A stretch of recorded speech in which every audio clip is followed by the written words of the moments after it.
Good morning and welcome to day 2 of our conference. Yesterday was so inspiring and we have another great day ahead for you today. In case you missed any of the main stage programs on Friday, you can always watch the recordings in our content library located in our virtual campus.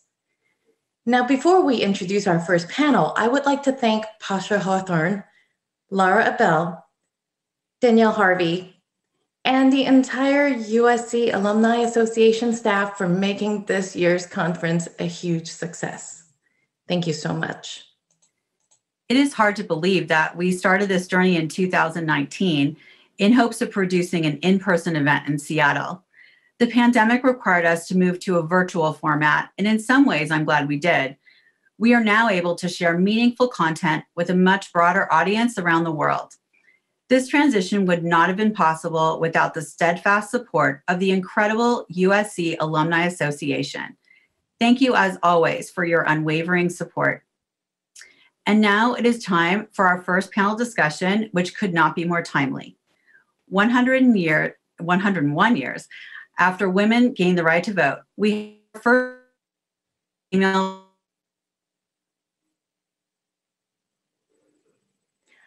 And I'm so glad it is time too. Watching her take the oath of office, I actually cried. I didn't mean to, it was spontaneous. And I thought about all the women who came before her. Those brave, determined women who blazed a trail in politics and rejected the status quo. Our next panel will actually explore that history. Our moderator for the discussion is Christina Bellatoni, a professor of professional practice at the USC Annenberg School for Communication and Journalism, where she also directs the Annenberg Media Center. A longtime journalist, she has covered local, state, and federal government, along with 4 presidential campaigns and the White House. Thank you, Christina, for joining us today. Good morning, everyone. Thank you so much for that warm introduction. Really appreciate it. I will just say that while we're not in person, I feel the spirit of warmth from everyone attending, and just love taking part in this panel and in this event. And then obviously sharing this virtual stage with these distinguished women who all bring very different perspectives to politics and governing. And I really can't wait to dive into this conversation. So I'm going to have everybody join me here, and I will introduce everyone. So Congresswoman Nanette Benn is the first Latina to ever represent California's 44th Congressional District. She serves on the House Committee on Homeland Security, where she chairs the Subcommittee on Border Security, Facilitation, and Operations, and serves on the House Committee on Energy and Commerce, which deals with some of the issues that she's very passionate about, including climate change policy. She worked on social justice issues in the Clinton White House and at the NAACP, and she was elected to the Hermosa Beach City Council, becoming the first Latina to serve as mayor before winning her seat in Congress in 2016. Fiora Tolson is the Vice Dean for Faculty and Academic Affairs and a professor of law at the USC Gold School of Law. She is a nationally respected scholar in constitutional law, election law, legal history, and employment discrimination. And during the 2020 election cycle, you may have seen her on CNN as an election law analyst. Before joining us at USC, she was the Betty T. Ferguson Professor of Voting Rights at the Florida State University College of Law and a visiting assistant professor at Northwestern. Jill Darling is someone I've known for many years. I'm looking forward to seeing her again in person on campus. She's the survey director of the USC Dornsife Center for Economic and Social Research's Understanding America study. She serves as the survey director for the USC Dornsife Los Angeles Times National Poll, which is how we worked together many years ago when I got to Los Angeles. And she previously designed and conducted research projects, surveys, and exit polls for the LA Times before coming to USC. So ladies, I hope you're all doing well, staying safe as we see some glimmers of hope for life returning to normal. I'm really glad that you can all join us today. And, it goes without saying that we've seen an inspiring milestone this year with, as our introducers mentioned, Vice President Kamala Harris taking that oath of office and now serving in the White House with President Biden. And in Congress, we have a record number of women serving, although it is still just 27% female. More than a third are women of color. These are things we can celebrate, but it's still not representative of America. And so I wanted to just ask everyone, and I'm going to start with Professor Tolson, what are the barriers for women getting involved, whether that's activism, running for office, and how can the women here today help shatter those barriers? So first, let me say thank you so much for the warm introduction. And also, I'm very excited to be a part of this panel. I think that this conversation is so timely. So the barriers are, women really do bear a lot of the responsibility for the home still. I think that is one of the biggest barriers. I know myself, I have 3 children, and they will walk past their father to come ask me for something, right? And I'm sure I'm not the only woman who has experienced that. So women have childcare responsibilities. And on top of that, women are still going to work every day, working full-time jobs, sometimes more than one job to make ends meet. Right. So especially during the COVID-19 global pandemic, women have experienced even greater demands on their time. And also they have suffered in terms of access to resources, access to healthcare. So there are just a number of things that make it very difficult for women to run for office. But let me make one related point. It's difficult to run for office if you are not independently wealthy. Right. A part of this is structural. Our campaign finance laws make it very difficult for people to compete with incumbents who can raise money. So it makes it even more difficult for women who already have to deal with the barriers of everyday life to break into a field where the system structurally favors those with wealth and access to resources. And so, we really need to fundamentally rethink the structure of the system as a whole, in addition to tackling those obstacles that make it difficult for women to run in the first instance. Yeah, such excellent points. I know, and mother of 2 here, it's the same thing. We're all home, and it's certainly a challenge, which I think is good for all of us to talk about and keep it real, just like President Folt did yesterday on this stage. Congresswoman Berrigan, I'd love your thoughts on this. How do we encourage women to get involved? Well, let me first say, those were all very much on point. When I got a call from a member of Congress saying, I heard about you, you should think of running for Congress, my first thought was, how will I be able to afford to do this? And where will I raise $1 million? I mean, it is extremely challenging for women, especially if you are one of the ones that are the breadwinners in the family. Or in my situation, I was single. I had no secondary income. So I was going to have to figure out, how do I do it without any income? Because I would have to quit my job to be able to do it. So we do need to make efforts to make it easier for people to run for office and be able to have that option, because we need more women at the table. It certainly shapes policy. But we have to continue to encourage women. Men will wake up in the morning and say, I can be president of the United States. Women take a lot more encouraging. They have to be asked multiple times to run. So one of the things that I think it's great to do is, starting at a very young age, it's making sure when we see young girls that we get down on a knee and we ask them, what do you want to be when you grow up?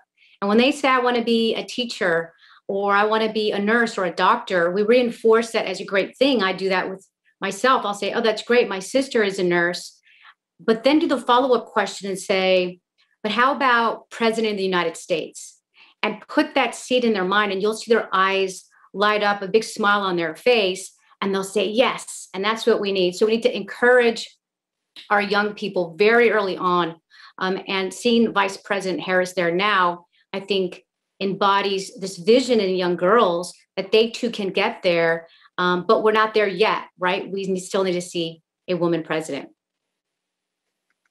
Hear, hear. That is absolutely right. And we also know that all of these things that we've discussed being true, women are also a key voting bloc that people are courting, which is something you're very familiar with, Jill Darling, with your research. And I'd love for you to talk about these barriers that women face, and if you have thoughts on women and their voting power. Sure. So, we really have seen in our studies and others that, especially during the Trump era, women really lost confidence in the future of the United States and sort of in life in general. That things are harder for women. They're seeing more barriers. And that changed, just really over the period of time between like 2015 and 2018. Pew studies were showing that. And but the thing is that there's also kind of a lot of support out there in the public for women in positions of leadership and power. And I think that even though, you know, there was a lot of talk about that in 2018 and some of it materialized and some of it didn't, that's still really an area where women can play to our strengths. I mean, a majority of the public would like to see women in higher political office, more women than there are now. And, you know, actually there's some things that were really stand out as strengths in people's minds, in the public's mind, about having women in power. And women are seen as just as competent as men by a majority, and better than men in terms of honesty and ethics and making quality of life for women better, and mentoring, and a variety of other things that are important parts of, especially when you are talking to people about how to kind of bring the country, you know, back together or be able to work together on projects. Women are seen as better in those areas. So, I mean, the toxic political environment, of course, is a barrier. And that's one I'm not really sure, you know, how to address. I'd be really interested to hear from Representative Berrigan about that. I mean, I know that women are more often the targets of more vitriol, and, you know, how much of a concern is that? And are there ways that anybody can think of that that might, you know, or is there anything that maybe could address that? Oh, that's a great question. I love that one. Please let us know, Congresswoman. Well, I was just going to chime in. You do see still women being targeted, women of color. You just saw what happened to President Biden's pick for OMB. You're seeing it a pattern really where there are still targets on us. And the first thing that we need is to call it out when we see it across the board, not just other women speaking up for other women, but the men on the Hill. And so that continues to be a concern. And it's true, we do get women who say, I don't want to put my life out there. I'm worried about my kids or my family. And nowadays there's an added layer of concern, which is security. And some members of Congress don't feel safe going to the Capitol after January 6th. So we have to continue to make efforts to receive that parity that we still don't have. Myself, when I've walked into the Capitol before, I've had security stop me and ask for a badge. And it's interesting, this is even, pre-January 6th, I would stop and say, how many men have you stopped today to ask for their badge? Just because we're still seeing the disparity, but it's getting better. And that's why it's so important that we have more women at the table, that we increase the numbers of women in Congress. But it's not going to happen overnight, where we take away, these attitudes and targets that are still happening against women. And, I'm proud to say California sends more women to Congress than any other state, or has sent more women to Congress than any other state. We see similar problems in journalism, right? Female journalists getting targeted, just being the subject, especially on, online, of more vitriol and more challenges. And, I always tell our young journalism students, my first rule is don't feed the trolls, right? And don't question your own self-worth, right? The stronger your journalism is, the more rock solid you can stand behind it and just kind of ignore that chatter, because unfortunately it does happen to us more than others. So, in my years of covering Congress, I always thought, women were the ones who were the deal makers. They were forging things behind the scene. And obviously, Speaker Pelosi has been so instrumental in trying to work to pass the Biden administration's agenda, as swiftly as possible, given we're in this global pandemic.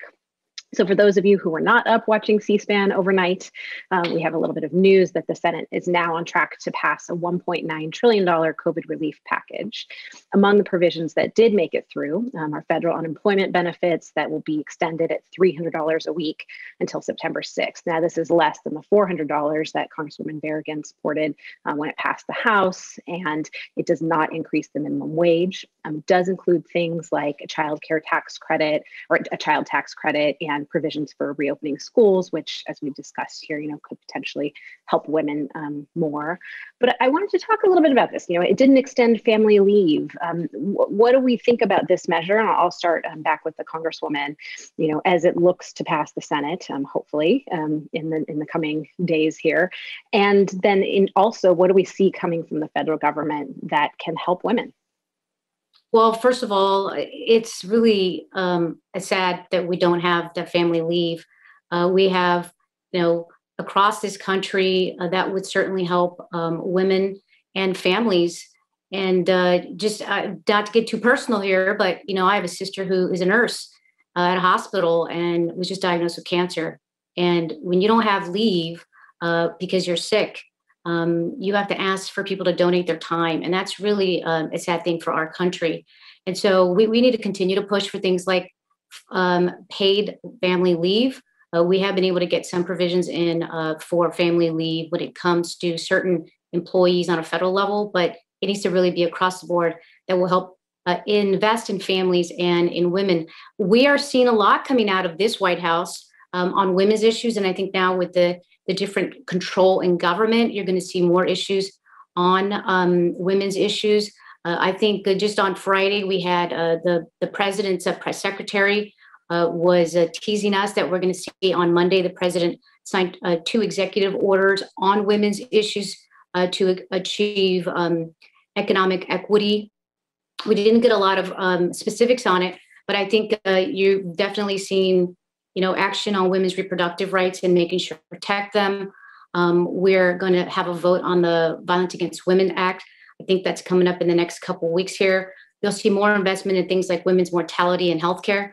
But at the end of the day, we do need economic policy that's going to be supportive of women and to help them not just stay in their jobs, because we've seen a huge impact on women because of COVID, but getting to pay equity and making sure those opportunities are there. So childcare, as was mentioned, big one. That's something we keep pushing for and making sure that there is access to childcare assistance for that will help families and women.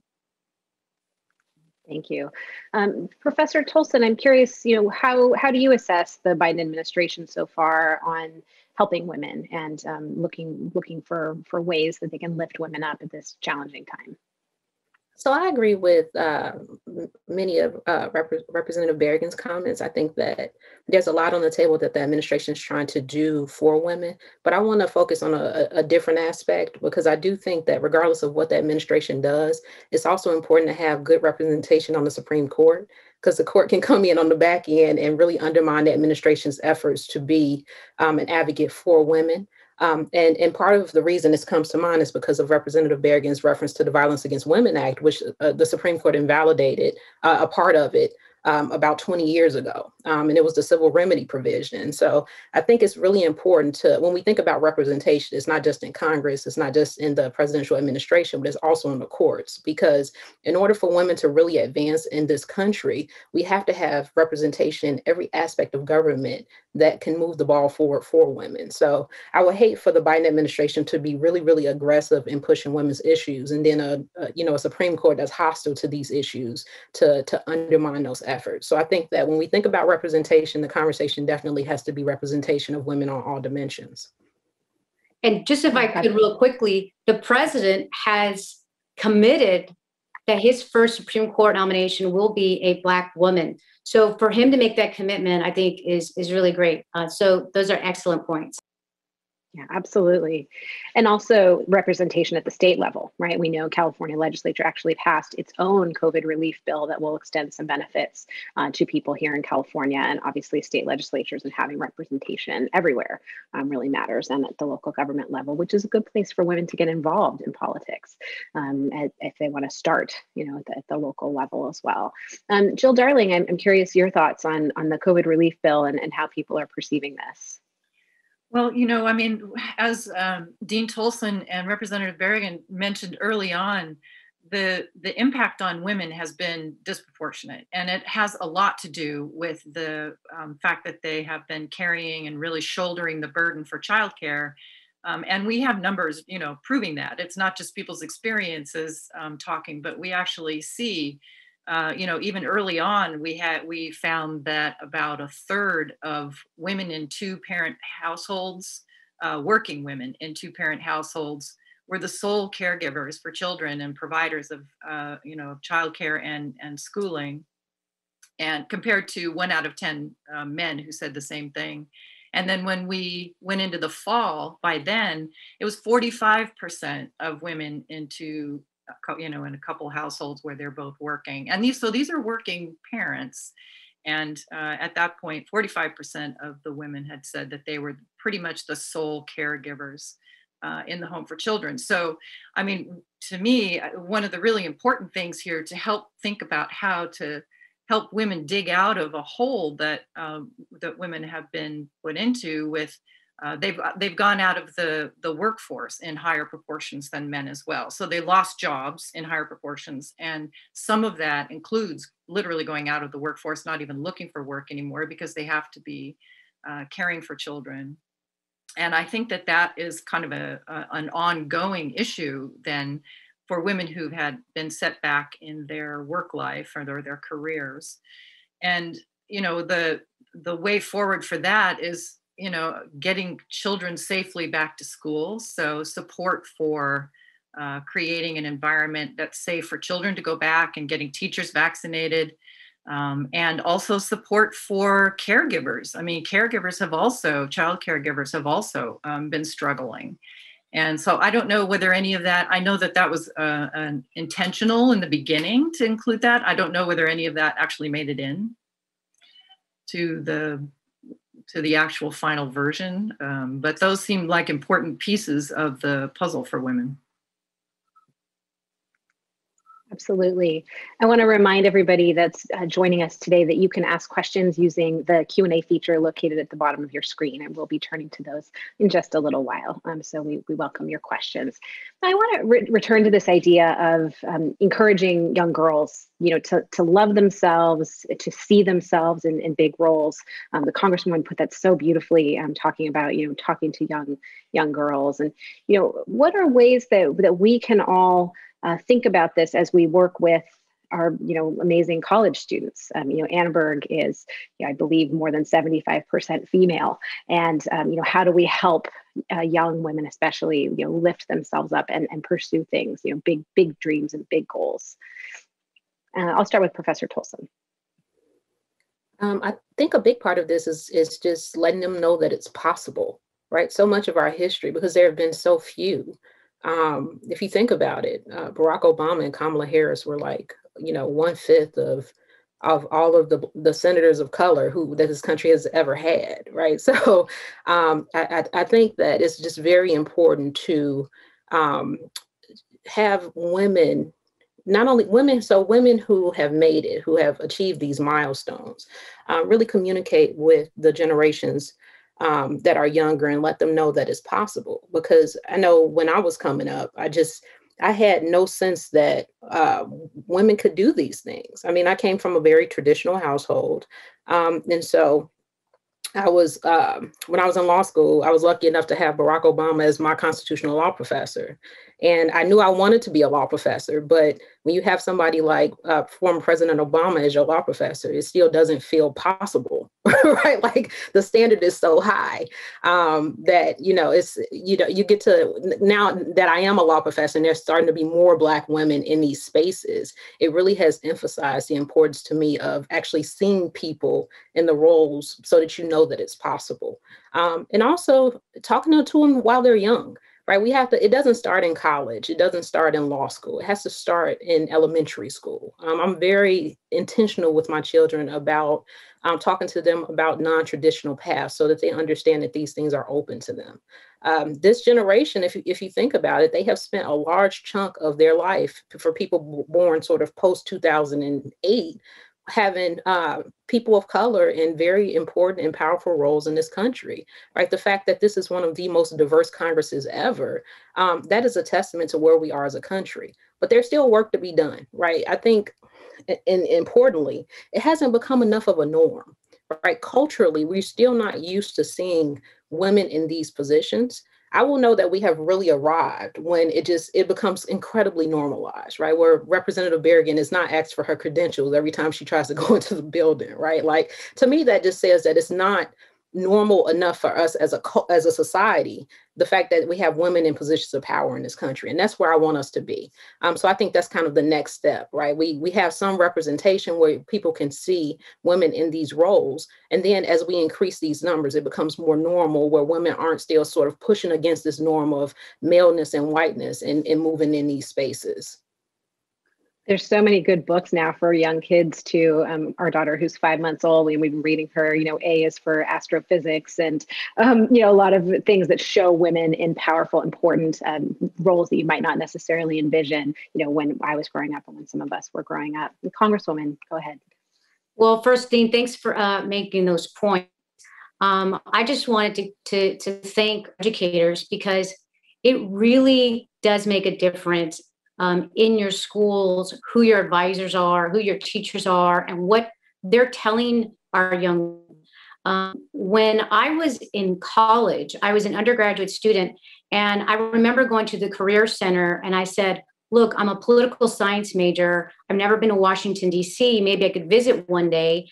And it was an advisor there who said, why don't you apply for an internship in the summertime to work at the White House, at the Supreme Court? And my initial response was, how would I ever get a job there? My parents are not political donors. I don't have any political connections. But it was an advisor in my undergraduate school who said, just apply. And I'll never forget the first rejection letter was from the Supreme Court. And I went back and I said, I told you so. And he said, just wait. And the next thing you know, I was an intern in the White House during the Clinton years, where when I was there, I saw a women there, diversity there, that really inspired me as a student to say, I'm going to go back, I'm going to finish, I'm going to go to law school, and maybe one day I can come back and serve a president. Never really thinking I was going to run for Congress per se, but just coming back to DC to serve a president. So, our educators, our advisors, our mentors, we all make a difference when we're advising our young people. So thank you for what you do, in our education system and those advisors along the way. So we can all really do our part. Also, shout out to strong moms. Those of us who are lucky enough to have them. I'm grateful for my mom who raised me as a single mom every single day. So Jill Darling, go ahead and weigh in on this idea of, how can we inspire young girls at every age? Yeah, I think that all of what has been said is so important. The representation and having a role model, even starting with your mother, is fantastic. My mother's 98. And a sort of a she described herself as a proto-feminist who, fought City Hall and was told to go home and take care of her children, and she was trying to get things done in the 60s and worked on civil rights in the 70s and just really modeled for me all the time, her and her friends, the League of Women Voters, who really showed the way. That's an important piece of it. But I was thinking as we were talking also about how important it is for women, for girls, for sure, to feel like that in themselves growing up. But we also really have to instill that in our male children, because there's also that sense out there when you look at the data about how people view women in leadership and whether they are capable and strong. The majority of women and then a small group of men also agree, or a smaller group of men. And we really, this has to be normalized. It has to be across the genders. It can't just be empowering women. It also needs to be really instilling in men that women are there and to be taken seriously and, capable and all of the things that we all know and have proven. And for some reason, it's harder to sort of get through to some. But that also has to be part of it, is education of young men and boys.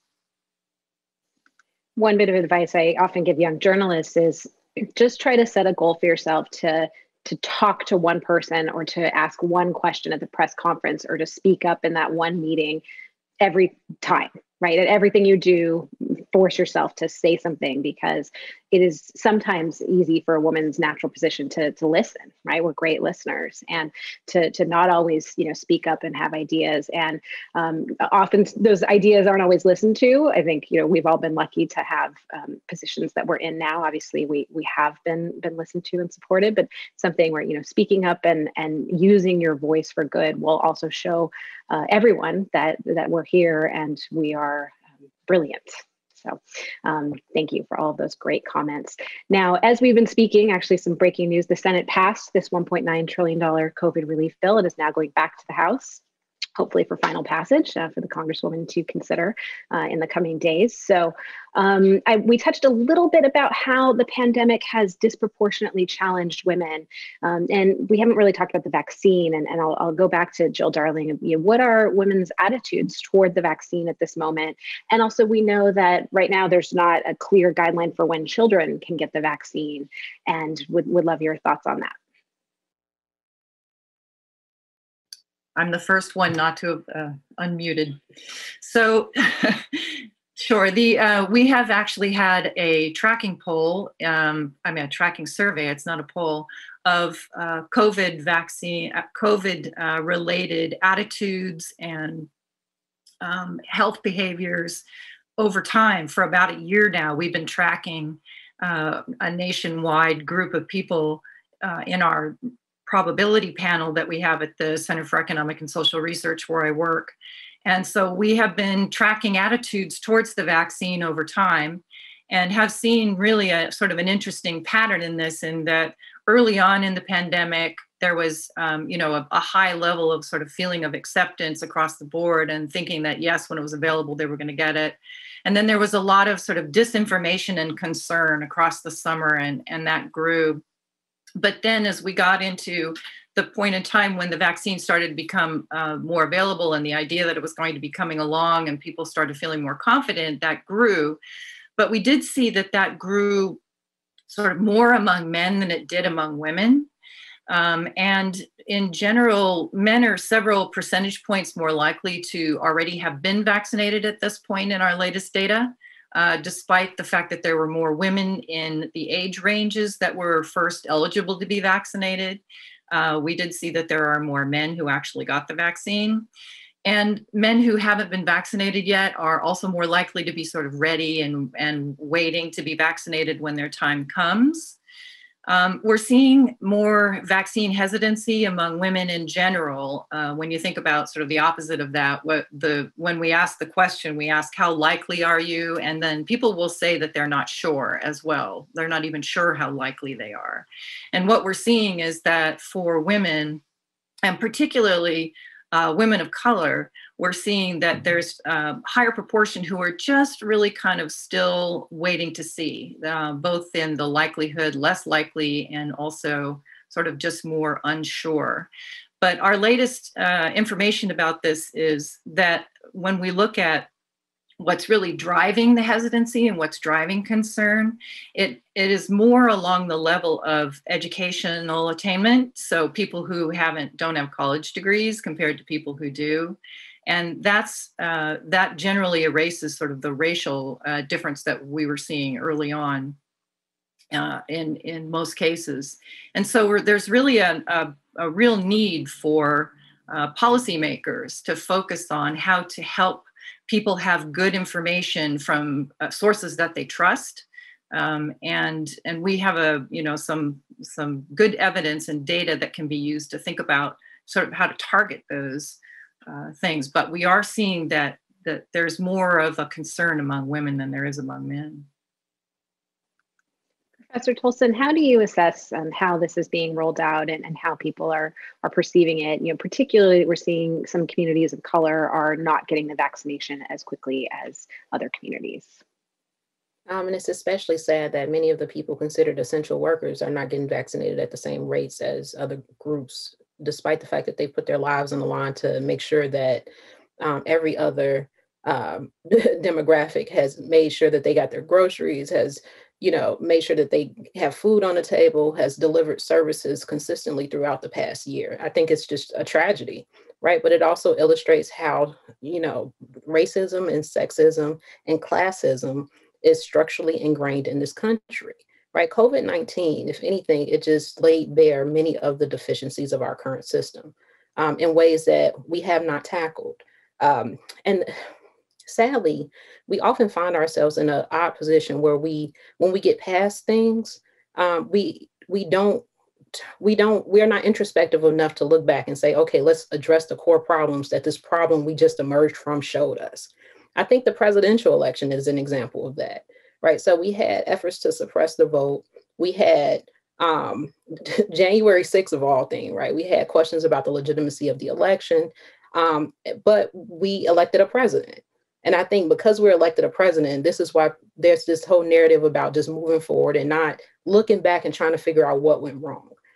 We're seeing the same thing with the COVID-19 pandemic as we almost, are in the process of getting on the other side of it, right? Vaccinations are ramping up.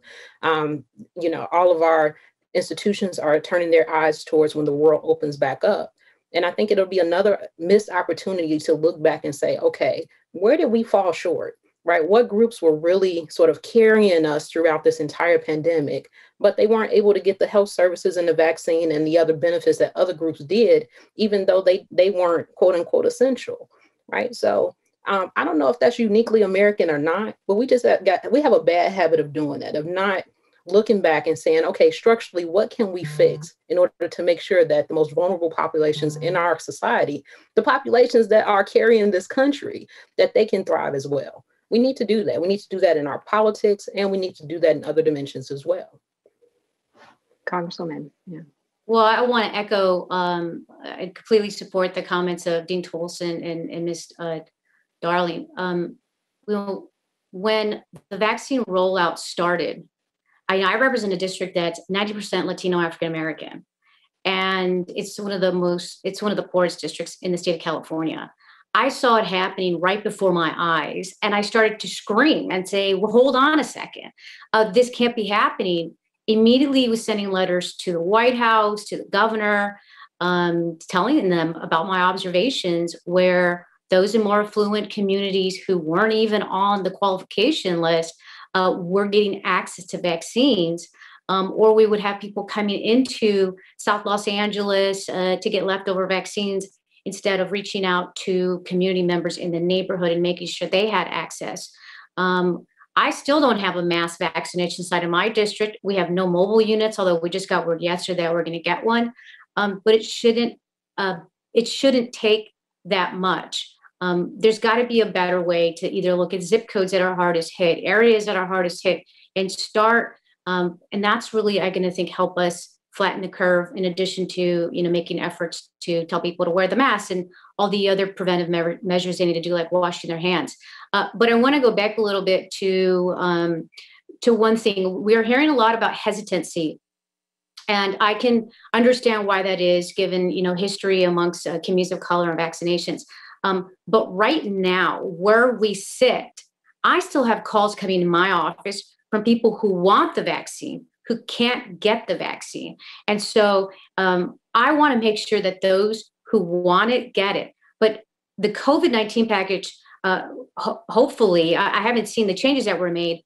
Hopefully it stayed in. There is funding for outreach and education, which is going to be very key, that we spend the dollars to have money in outreach and education to our communities, especially targeted communities of color who may have more hesitancy, so that they know that it's safe, whether it is them seeing other people who they trust getting the vaccine. Maybe it's going into doing, you go on Sundays, you go into church, and maybe you have vaccine sites there where you have somebody, their faith leader, talk about that it's trusted.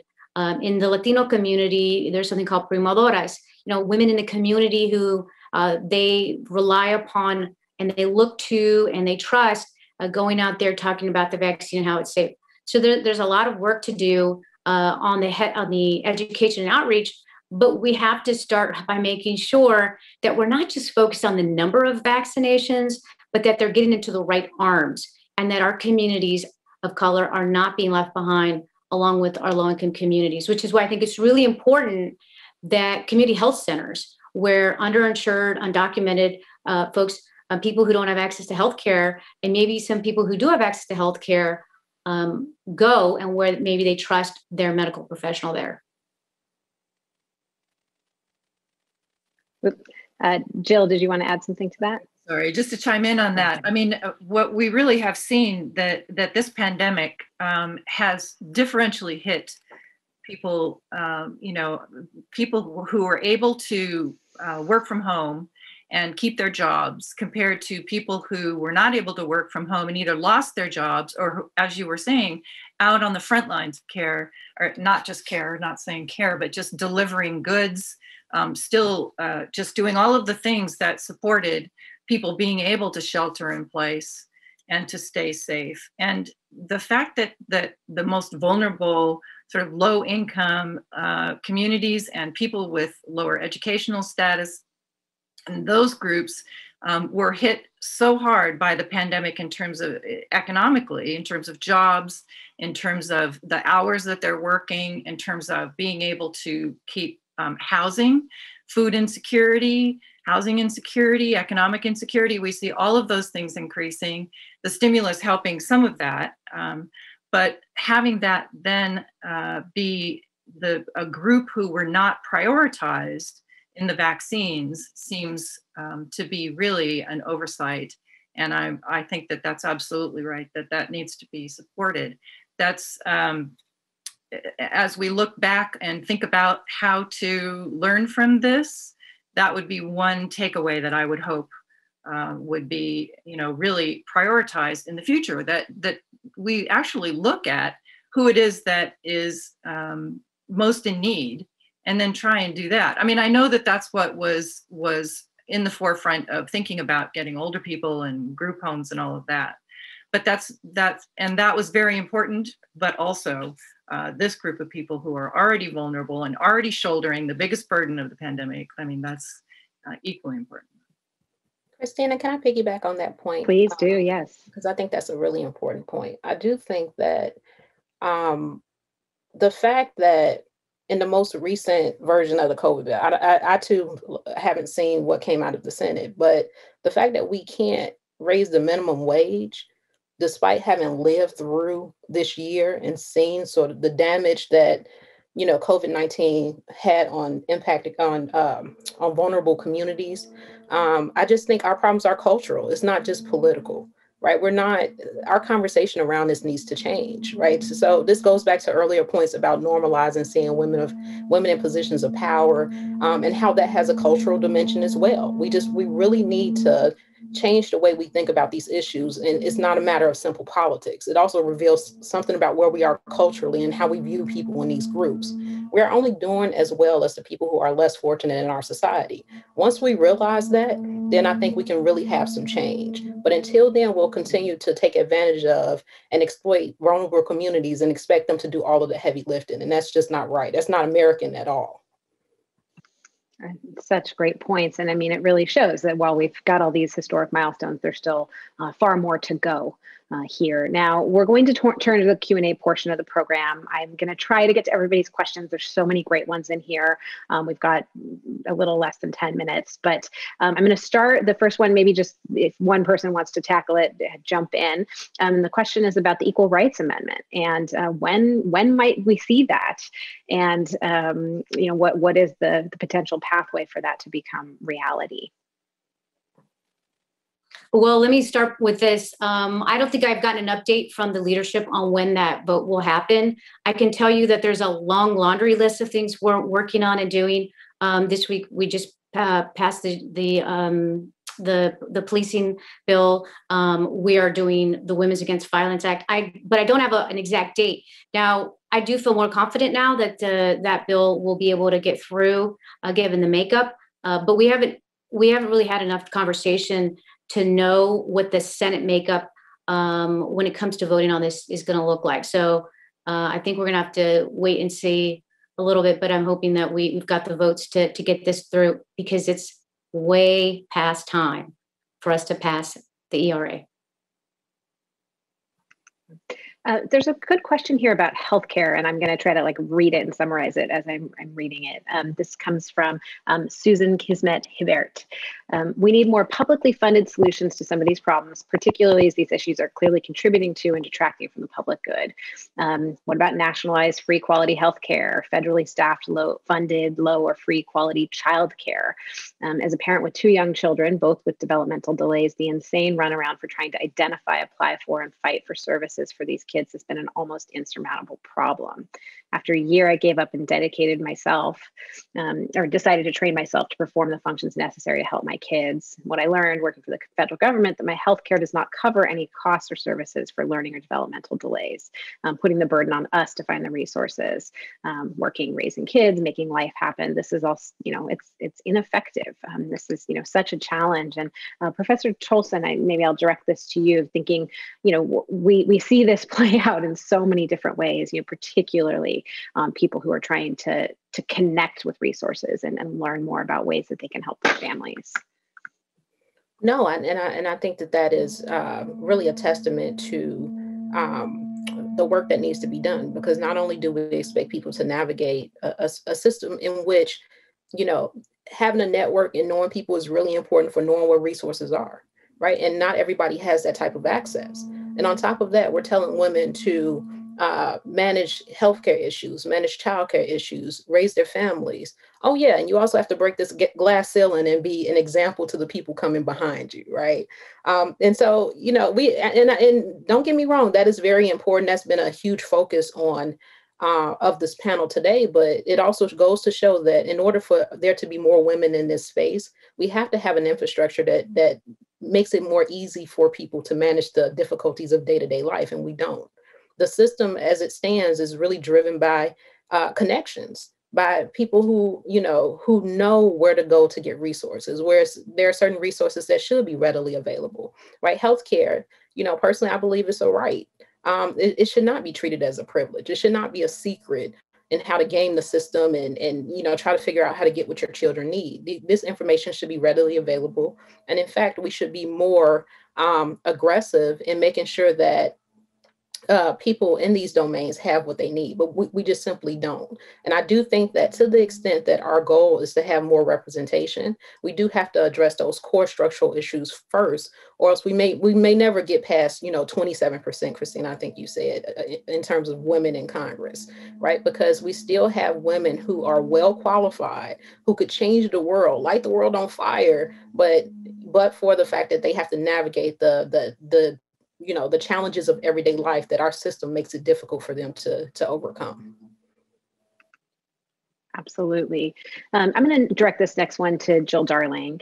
And we haven't exactly talked about the impact of COVID on mental health and sort of physical well-being of women, especially women of color. I'm wondering, what you've sort of seen in your survey research about this. That's a question from Wendy Wang. Thanks, Wendy. Sure.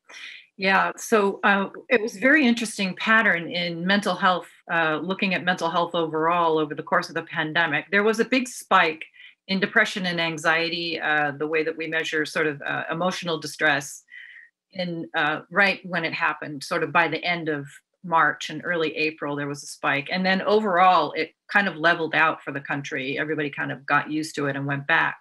But what we really see is that women who have children, and working mothers, particularly with children, anxiety is through the roof, way higher than for men with children, and higher than women who don't have children. So, there has just been a definite impact on the emotional health of women, particularly those who are struggling. Also, lower income, and I would say more along the lines of socioeconomic status rather than communities of color or something like that. This is really very much associated with the idea of all of the impact that there has been on people who are financially vulnerable to start with, and we're keeping it together. We're in a great position to be able to see who was working and who lost their jobs and who went, regained a job, kept the job they had before, and in all of those areas, women, and particularly women with children, are far behind everybody else. So their emotional distress is and stress levels are high. Absolutely. Now, I wish that we had more time for all of these terrific questions people asked. Thank you all so much for submitting them. This is something where it's important for us to keep on time because you've got a full day of incredible programming, just like this inspiring panel. Thank you so much, Congresswoman Berrigan, Nanette Tolson of the Gould School of Law, and Jill Darling for your insights and experiences. This has been just a really wonderful conversation, and I thank all of you very much. And we're now going to take a 10-minute break in the program, so please rejoin the conference at 10 o'clock Pacific Standard Time for a special musical performance by Natalie Litza Cadet. Thanks again, everyone, and fight on.